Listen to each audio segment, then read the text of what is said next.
Bom dia. Vamos continuar com o nosso estudo sobre mandado de segurança e, de maneira especial, sobre a Lei 12.016. Já conversamos em aula anterior que esta lei, no seu artigo 1º, esclarece que pode propor o mandado de segurança tanto pessoas físicas ou naturais como pessoas jurídicas. Falamos também que ela trata, nesse artigo 1º, ele trata do mandado de segurança preventivo, que diz respeito àquele justo receio de sofrer a lesão. Há uma diferença entre o mandado de segurança reparatório, quando já houve a lesão, e o mandado de segurança preventivo, quando há um justo receio de sofrer a lesão. O mandado de segurança preventivo está relacionado com a lei de efeitos concretos. Fizemos, então, uma distinção entre lei em abstrato e lei de efeitos concretos. Falamos sobre a autoridade coatora, porque no mandado de segurança nós não chamamos de réu, chamamos de autoridade coatora. Falamos que a autoridade coatora é aquela responsável pela ilegalidade ou abuso de poder, não é? É uma autoridade pública, e falamos também das hipóteses de equiparação com este tipo de autoridade coatora. Aquelas pessoas jurídicas de direito privado que podem também responder por um mandado de segurança. Começamos a falar sobre as hipóteses do não cabimento do mandado de segurança, lá no artigo 5º da Lei 12.016. E daí conversamos sobre a importância do que este artigo 5º não fala, ou seja, o silêncio dele relativamente a uma antiga proibição, que era do não cabimento do mandado de segurança relativamente ao mérito da punição disciplinar. Falamos que hoje é perfeitamente possível se analisar através de um mandado de segurança o mérito, ou seja, se a punição disciplinar é desproporcional ou não é? Está fora da razoabilidade.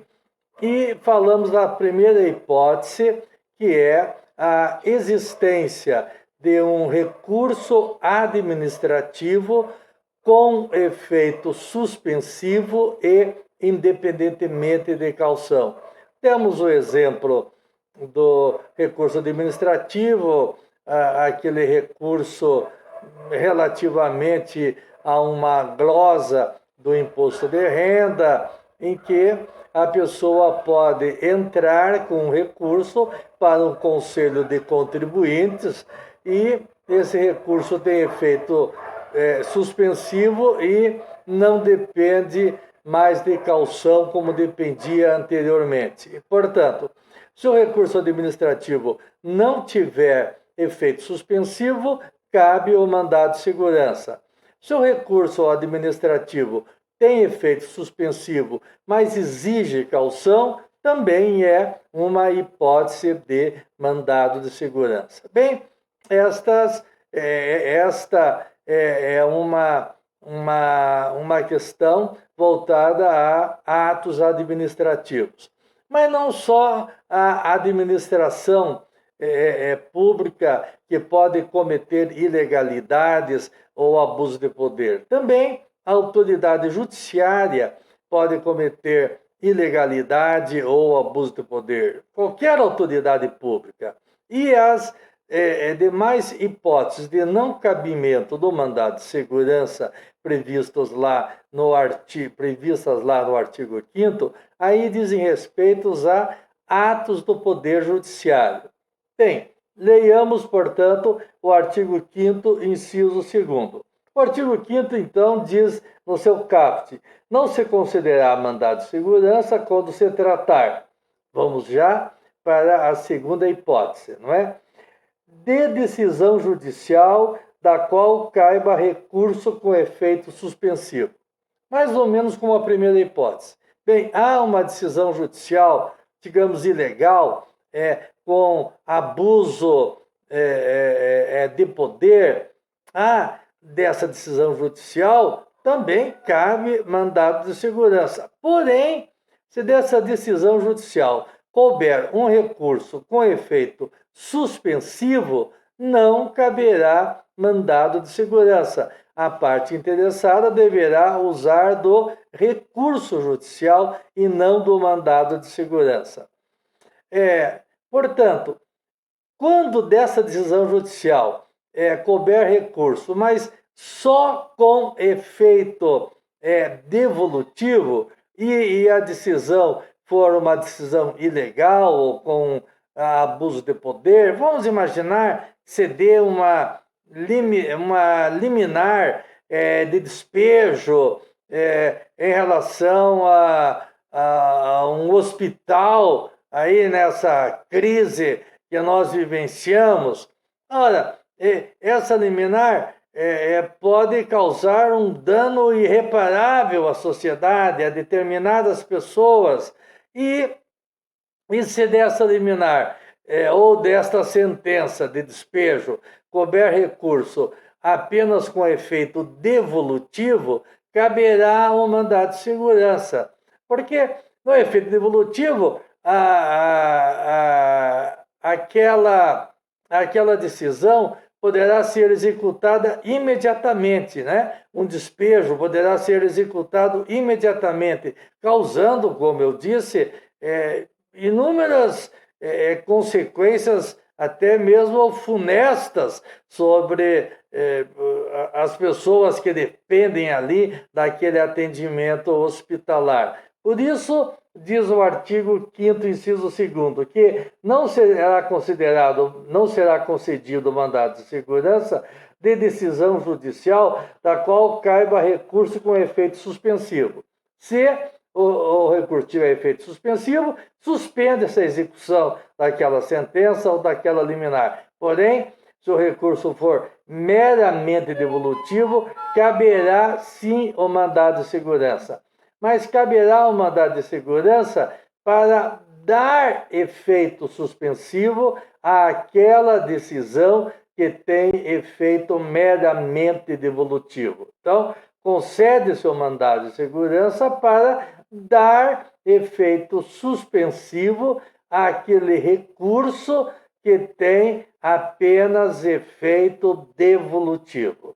E a terceira hipótese é de que não caberá mandado de segurança da decisão transitada em julgado. Ora, a decisão transitada em julgado já tornou-se definitiva, não é? E imodificável, e aí, portanto, dela não cabe mais mandado de segurança.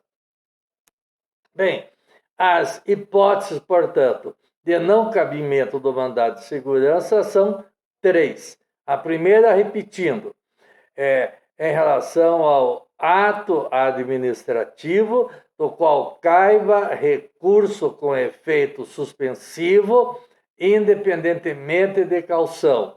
A segunda hipótese é do ato, não cabe mandado de segurança, da decisão judicial, da qual caiba recurso com efeito suspensivo. E a terceira hipótese é da decisão judicial transitada em julgado. São, portanto, essas 3 hipóteses de não cabimento do mandado de segurança. Lá no artigo 7º, agora vai dizer do despacho inicial do juiz no mandado de segurança. A primeira consequência, não é? Ao despachar a inicial, o juiz ordenará que se notifique. Lembre-se, não é que se cite, não é citação da autoridade coautora, é a notificação. não há citação da autoridade coatora no mandado de segurança. Há apenas a notificação. Então, o juiz determinará a notificação para que a autoridade coatora preste informações no prazo de 10 dias. Também aí, observem bem, não é uma contestação, é uma informação. A autoridade coatora não contesta o mandado de segurança, ela apenas presta informações no prazo de 10 dias.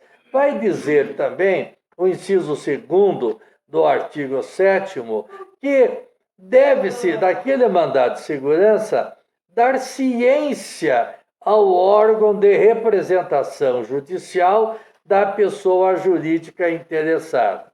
Por exemplo, eu impetro o mandado de segurança contra a pessoa do prefeito.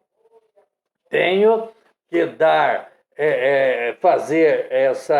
ciência ao município, à procuradoria do município, para que também venha atuar dentro do processo.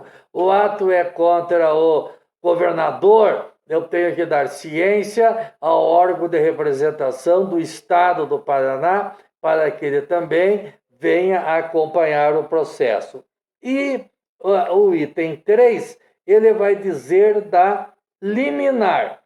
Diz o inciso 3º, o juiz, ao despachar a inicial, ordenará que se suspenda o ato que deu motivo ao pedido. Essa é uma liminar de suspensão. Digamos que a autoridade coatora praticou um ato ilegal, como determinou arbitrariamente a remoção de um funcionário público sem nenhuma motivação e por questões políticas, a remoção dele de um lugar para outro. Contra isso, cabe o mandado de segurança, se aquele ato for ilegal, e a liminar é para suspender aquele ato. Então, é para suspender essa remoção arbitrária que foi determinada. Mas quando que há essa liminar? Diz o inciso 3º, que se suspenda o ato que deu motivo ao pedido quando houver fundamento relevante de do ato impugnado puder resultar a ineficácia da medida, caso seja deferida só lá no final. Então, quando cabe essa liminar de suspensão? A liminar de suspensão cabe quando houver a fumaça do bom direito e quando houver o periculum in mora. São os dois requisitos para que se conceda a liminar do mandado de segurança. Quando houver a fumaça do bom direito, chamada fumus boni iuris, não é? E o periculum in mora, chamado também periculum in mora. Apesar do dispositivo falar apenas em suspensão do ato,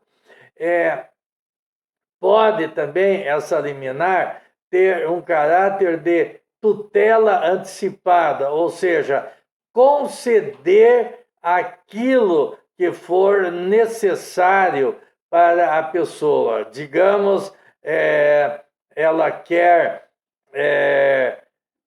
continuar lá no concurso público, não é?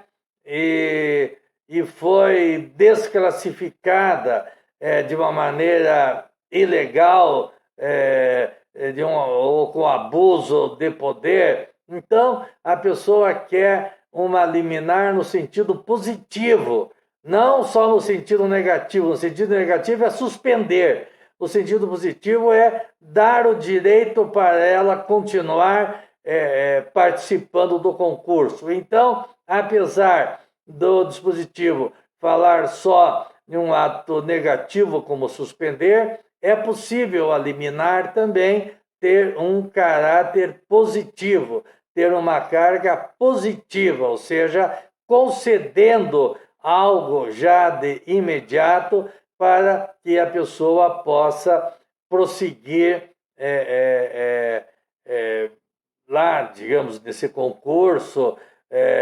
Eu dei o exemplo lá do meu filho, que não tinha completado o segundo grau, entrou com um mandado de segurança lá, com base no artigo 208, inciso 5º da Constituição Federal, e o que ele queria era ser matriculado.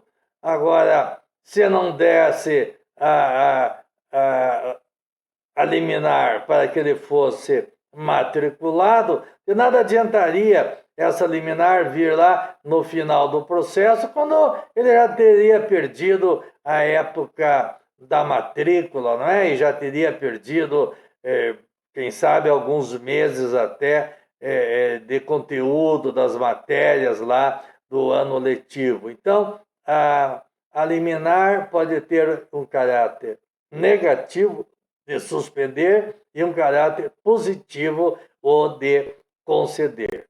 Todavia, existem algumas limitações a essas liminares. Existem casos em que não é possível conceder-se a liminar. Esses casos estão previstos lá no artigo 7º, parágrafo 2º, que diz: não será concedida a medida liminar que tenha por objeto a compensação de créditos tributários. Isso vocês vão estudar em direito tributário. É uma questão muito complexa. Ora, eu sou credor do Estado, recebo lá um precatório e sou, ao mesmo tempo, devedor. Olha, se eu sou credor e devedor de uma mesma pessoa, esses créditos se compensam. Se eu devo 10, mas sou também credor de 10, eu faço a compensação desses créditos e não devo nada. Se eu devo 20, mas sou credor de 10, eu faço a compensação e só fico devendo 10.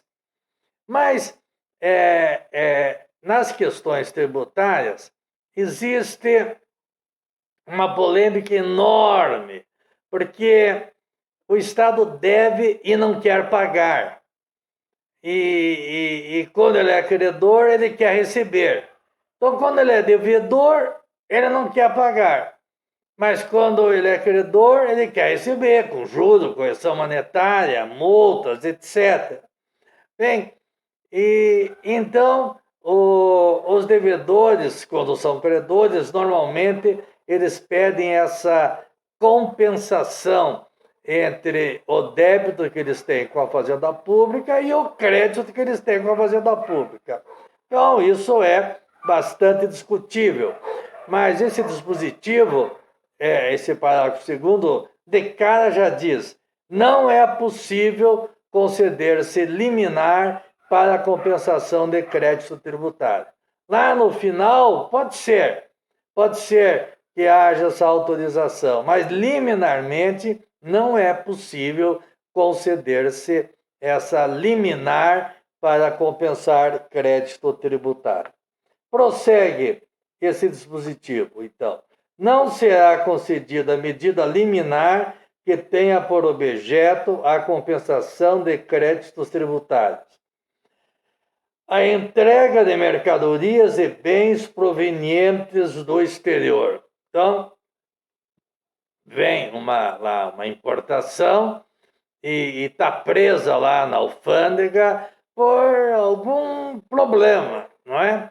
Bem, se esse ato alfandegário é abusivo, é ilegal, bom, cabe o mandado de segurança. Todavia, também para liberar essa mercadoria que está presa lá na Receita Federal, não cabe a liminar.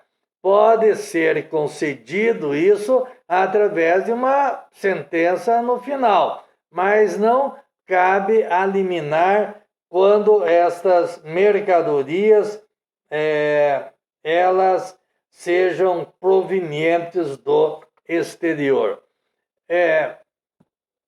Para liberar a mercadoria para ir para o exterior, eu já concedi a mandado de segurança, mas era para ela ir para o exterior. Havia uma discussão muito grande se cabia ou não ICMS sobre óleo de soja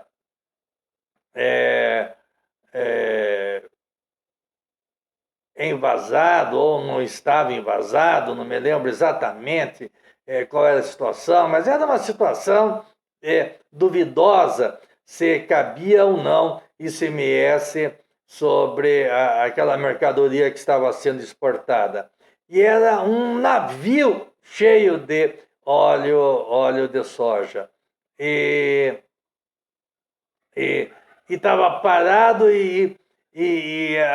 lá os compradores lá diziam que não cabia o ICMS e o Estado dizia que cabia e o navio não podia ficar parado. E aí não podia esperar a decisão final do mandado de segurança. Aí eu concedi a liminar mediante o que nós chamamos de uma contracautela. Parece que era a Sadia que estava exportando aquele óleo diesel.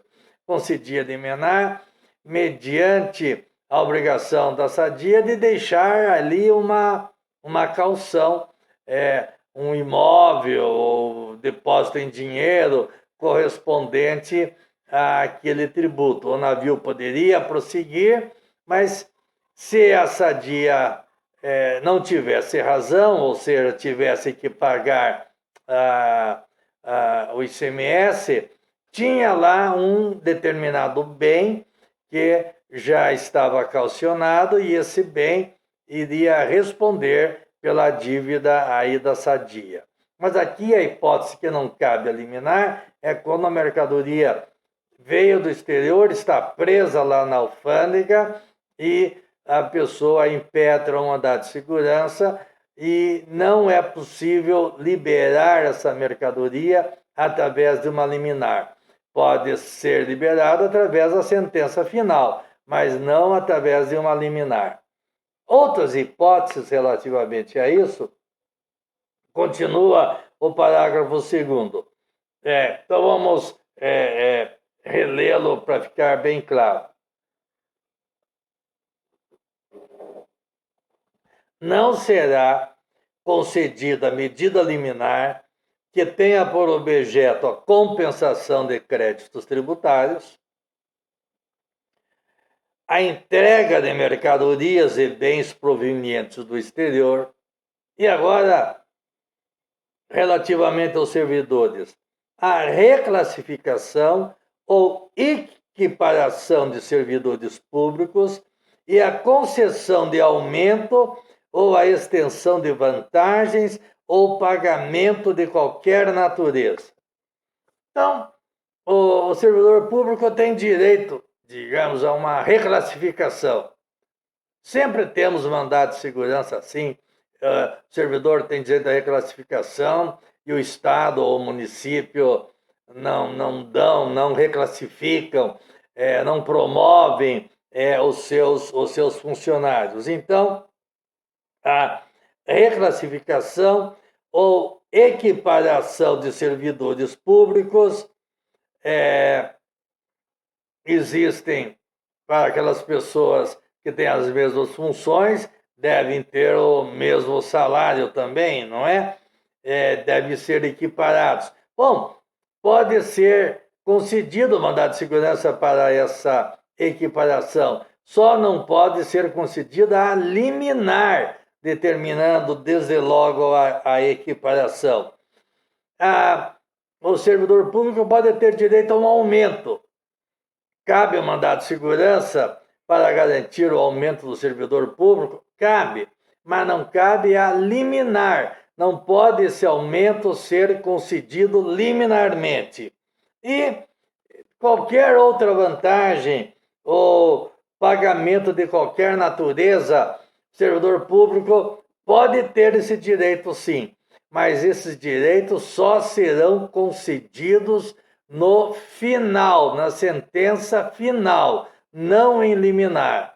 Portanto, existem relativamente a liminar essas exceções. O não cabimento da liminar em mandado de segurança. Não é o não cabimento do mandado de segurança. Mandado de segurança cabe e a pessoa pode obter esse direito através do mandado de segurança, né? Obter o reconhecimento desse direito através do mandado de segurança. O que não cabe é a liminar, aquela liminar prevista lá no artigo 7º de que nós falamos. Então, não cabe liminar para a compensação de crédito tributário, para entrega de mercadoria ou bens provenientes do exterior e para a reclassificação ou equiparação de servidores públicos e a concessão de aumento ou a extensão de vantagens ou pagamentos de qualquer natureza. Muito bem. Prosseguindo, então,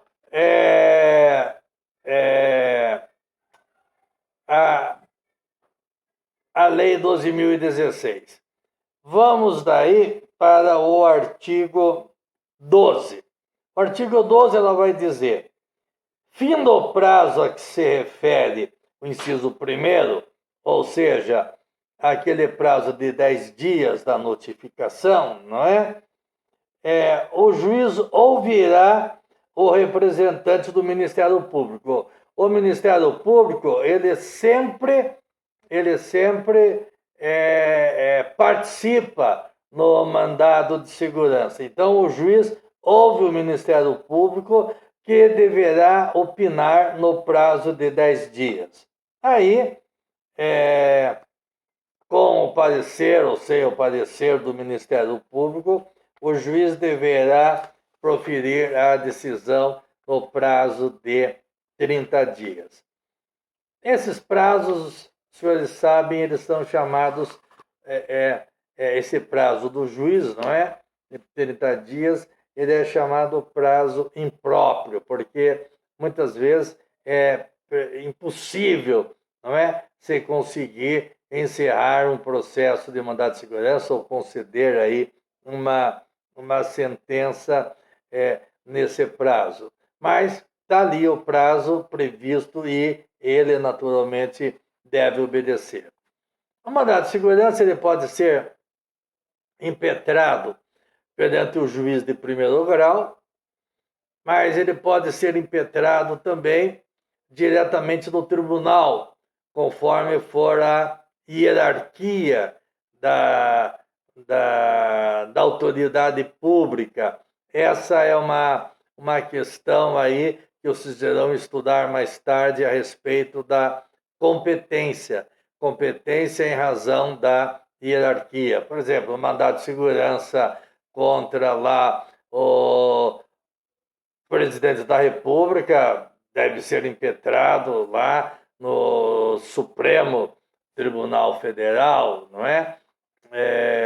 Então, contra o governador do estado deve ser impetrado no Tribunal de Justiça. Bem, então, nós vemos aí, vão estudar mais tarde a competência em razão da hierarquia. Então, o mandado de segurança pode ser impetrado em primeiro grau ou já pode ser impetrado nos tribunais superiores diretamente, em razão da hierarquia da autoridade pública que está sendo considerada coatora.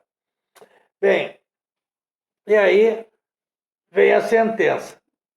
A sentença, ela pode denegar o mandado de segurança por duas razões. Uma, por que a pessoa não tem direito àquilo que pediu. E outra porque não é que ela não tenha direito, ela não tem o direito líquido e certo.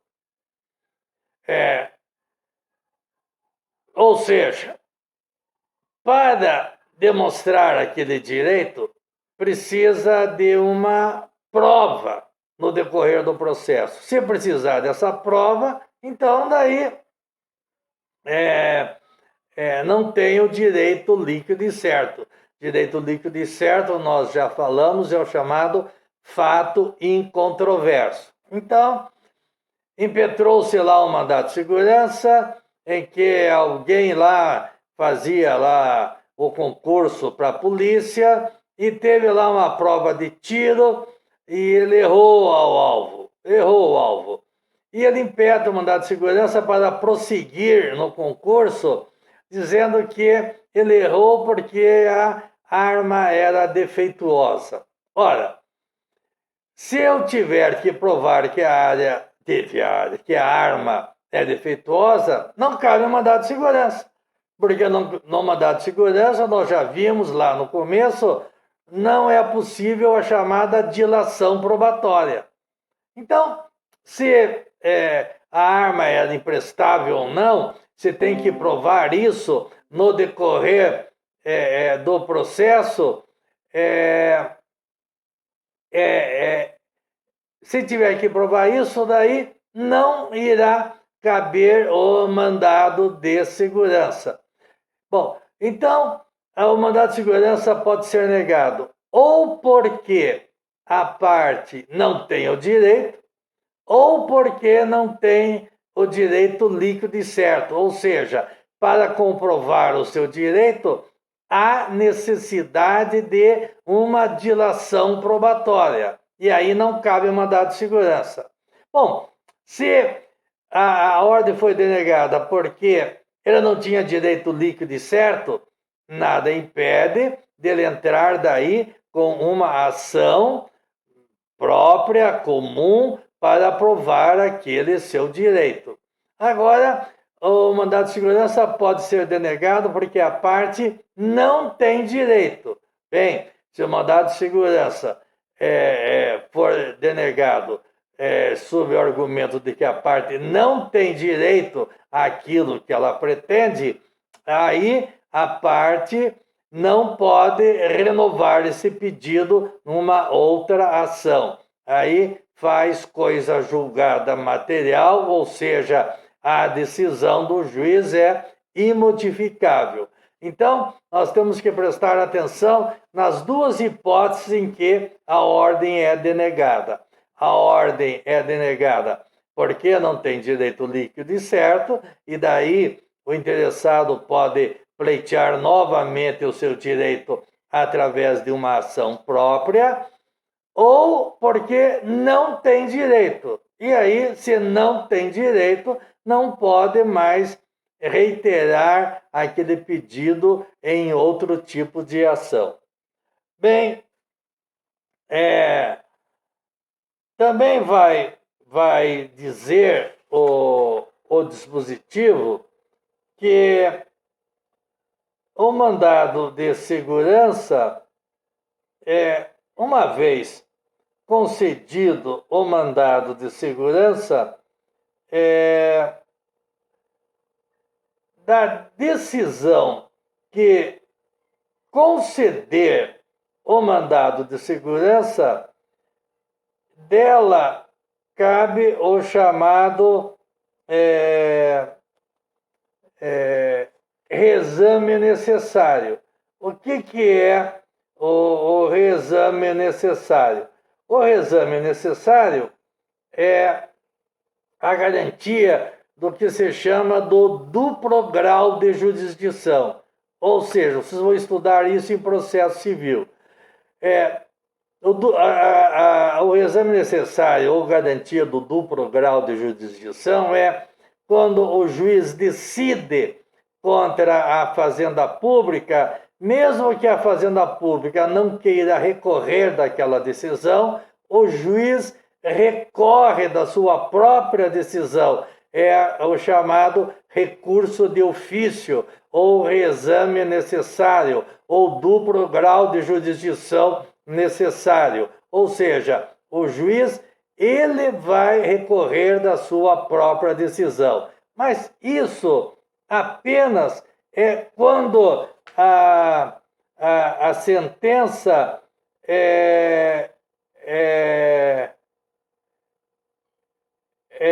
quando a sentença for de concessão do mandado de segurança, não da denegação. Então, o chamado duplo grau de jurisdição é quando é concedida a segurança. Está lá no artigo 14 da sentença, denegando ou concedendo o mandado, cabe o recurso de apelação.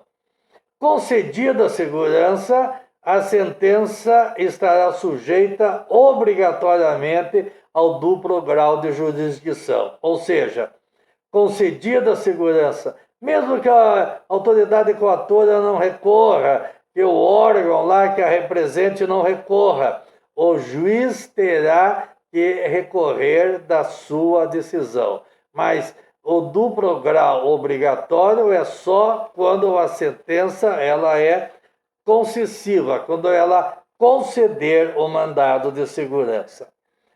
Um dispositivo muito discutido, e eu particularmente sou avesso a esse dispositivo, é o artigo 23, que vai dizer: o direito de requerer mandado de segurança extingue-se decorridos 120 dias contado da ciência pelo interessado do ato impugnado. Ora, o mandado de segurança é um dos processos mais eficazes que nós temos, sabe? Ele é rápido porque ele não tem dilação probatória, ele não tem fase probatória, como eu disse, fase postulatória e já da sentença, não é? O juiz já pode dar liminar no despacho inicial, depois ele vai ouvir a autoridade coatora, depois ouve o Ministério Público e já deve dar a sentença. Então, o mandado de segurança é bem rápido, é um orgulho para nós o mandado de segurança. Porém, vem esse dispositivo e diz: olha, seu ato ilegal ou abusivo datar de mais de 120 dias, não cabe mandado de segurança. Uma bobagem, não sei por quê. Por que esse impedimento de entrar com mandado de segurança se o ato lá ilegal passou de 120 dias? Esse dispositivo, para mim, ele é inconstitucional. Por quê? Porque quando nós lemos lá no artigo 5º 69, na Constituição Federal, o mandado de segurança, nós vimos lá que o mandado de segurança é uma norma de eficácia plena. E se ela é norma de eficácia plena, ela não pode ter a sua eficácia reduzida pelo legislador infraconstitucional. E esse limite de 120 dias é uma redução. Na história do mandado de segurança, quando foram tentar fixar esse limite, não sabiam, uns falavam em 30 dias, outros falavam em 60 dias.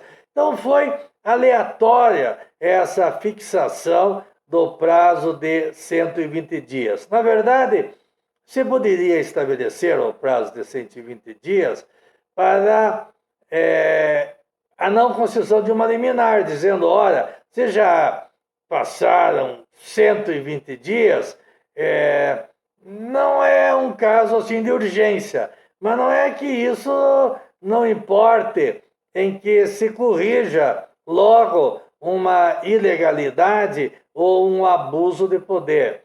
Esse prazo de 120 dias, portanto, eu considero inconstitucional, mas a maior parte da jurisprudência considera constitucional. Apesar que há uma lei agora em tramitação no Congresso Nacional para tentar acabar com esses 120 dias. Esse projeto, eu não sei bem como é que está o andamento desse projeto de lei para acabar isso aí, mas já deveria acabar muito tempos, eu acho, esse dispositivo de lei inconstitucional. Mas ele existe. E para concursos, não é? Temos que lembrar disso, e esse prazo não é um prazo de prescrição, esse é um prazo de decadência, é o prazo decadencial de 120 dias. A distinção do prazo de decadência e do prazo prescricional é que o prazo de decadência não se interrompe e o prazo prescricional, vocês sabem que se interrompe. E para finalizar, nós vamos lá para o artigo 26.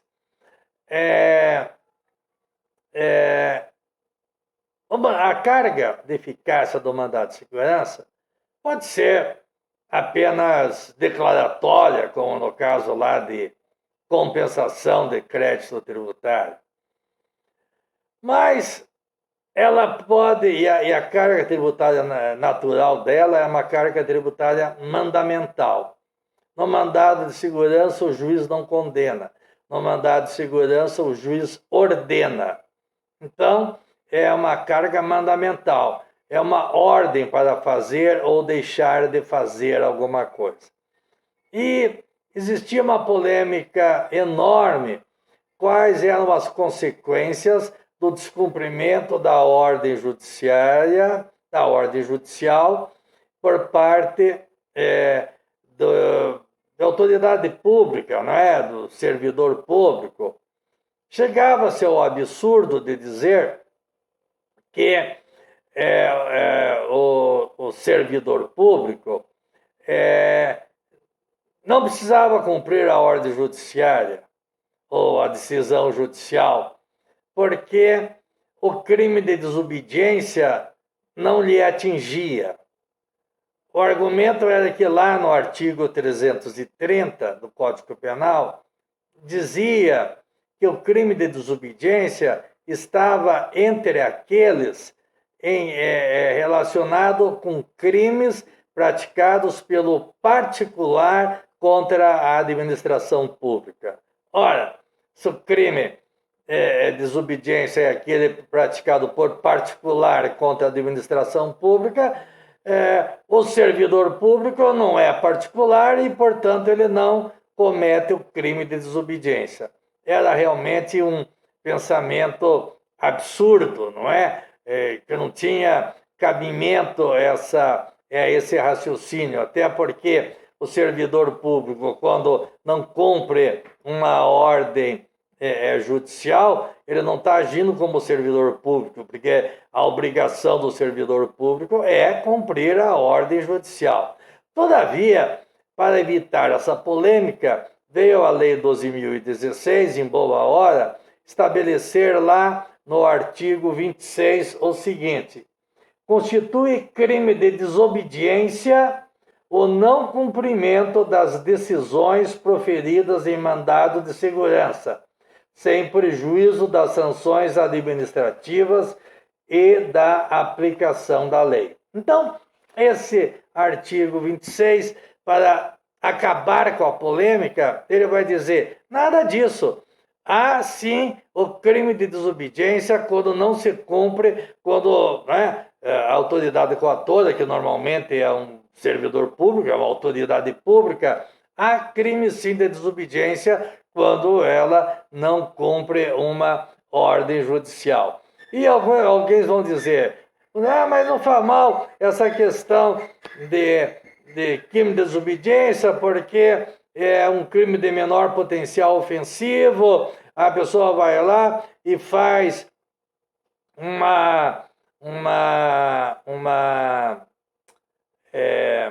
faz lá uma transação no juizado especial e acabou. Não, nada disso. Por quê? Porque o crime de desobediência em relação à decisão judicial é um crime permanente. enquanto a pessoa não cumprir, ele está praticando o crime. Digamos, ela vai lá, faz uma transação lá no juizado especial,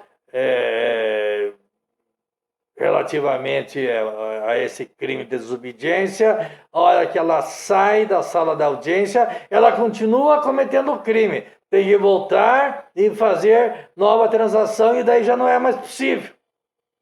Então, o crime de desobediência a ordem judicial é um crime permanente. E nós sabemos que nos crimes permanentes, enquanto durar esse crime, a pessoa sempre estará em flagrante delito. Eu tenho que depois falar sobre outras formas de se fazer cumprir a ordem judicial, que não a pena de desobediência. Não, podemos encerrar isso nessa aula mesmo. São as chamadas astrentes, ou seja, chamadas multas diárias. É dada uma ordem judicial para que a autoridade pública cumpra uma determinada ordem judicial, não é? Sob pena de multa diária, digamos, R$1.000, R$500, a multa diária, enquanto ela não cumprir, ela estará pagando essa multa. A questão é que essa multa era fixada não à pessoa física do administrador, mas sim à administração pública. Então, o governador não cumpria uma ordem judicial, era fixada uma multa diária, vamos lá dizer, de R$1.000, mas quem pagava isso era o próprio Estado, não é? A governadoria. Então, não era a pessoa física do administrador público que tinha que pagar essa multa. E isso, a jurisprudência do Superior Tribunal perdurou por muito tempo. Felizmente, recentemente, houve uma reviravolta na jurisprudência do Superior Tribunal de Justiça, entendendo, então, que a multa diária em caso de desobediência de ordem judicial pelo administrador público pode recair na pessoa do administrador. Aí sim a decisão terá eficácia, quando a multa recair na pessoa do administrador. Porque quando recaía sobre o órgão, o administrador estava pouco preocupado, não era ele que vai pagar mesmo, é o órgão, é o Estado, no caso de ser estadual, não é? A autoridade coatora, ou no caso de ser municipal, que vai pagar é o município, não é a pessoa física do prefeito, mas com essa guinada na questão, na jurisprudência do Superior Tribunal, aí tornou-se efetivamente mais eficaz a questão das astrentes. No nosso próximo bate-papo, nós iremos começar a trabalhar sobre o habeas corpus, que é outra ação constitucional, e essa ação chamada de remédio heróico.